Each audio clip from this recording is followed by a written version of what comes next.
Hello and welcome to iTrust's March 24th edition of our weekly Moneycast. This week's lead story is on refinancing your home loan, or what's popularly known as balance transfers. Basically, a balance transfer is when you shift your home loan from your existing home loan lender to a new lender under certain conditions.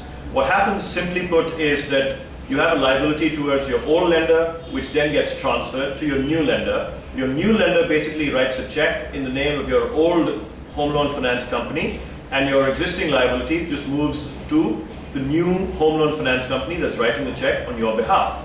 Which brings us to the question of why would somebody actually do a balance transfer? Well, there are three reasons why people take a balance transfer into consideration.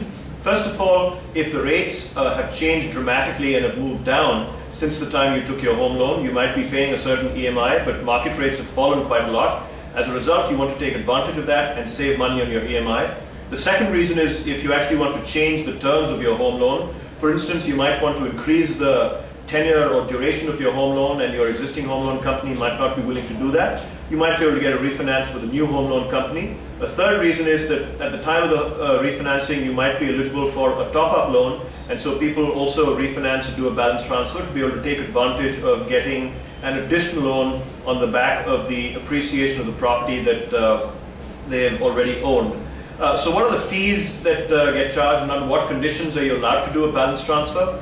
Basically, no bank would like to lose business, and they're going to make it very difficult for you to actually conduct a balance transfer. And how do they make it difficult? They might put a condition that you need to be with them for a certain minimum number of months before you're eligible for a balance transfer. The second thing could be that they're going to charge you some kind of penalty fees. The penalty fees to break your existing contract with your existing home loan lender could be up to 2% to 4% of your outstanding home loan. Similarly, there could be a fee charged by the new home loan lender as well, a processing fee, which could be anywhere from 0.5% to 1% of the amount that you're transferring to them.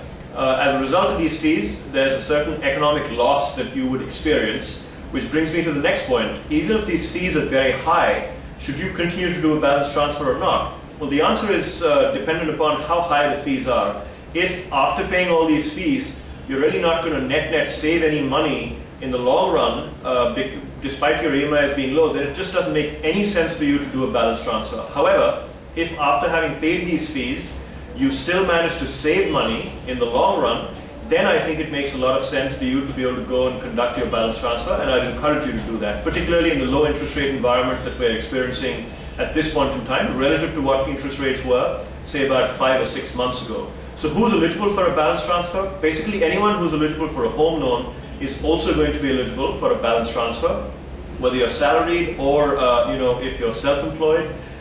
Typically, there might be a certain minimum and maximum age, just like there is in a home loan. But if you have a home loan, chances are you're going to be eligible for a balance transfer.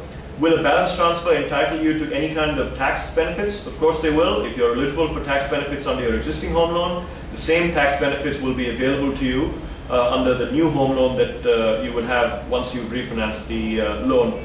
So what are the different steps in the processes and the documentation required? Basically, the documentation is going to be very similar to what you had to take care of when you first got the home loan. There are a few steps that need to happen in parallel. You should identify who the new home loan lender is going to be, and in parallel you should start the foreclosure proceedings with your existing home loan lender, get a statement of account and various other kinds of documentation that you've paid your EMI and so on.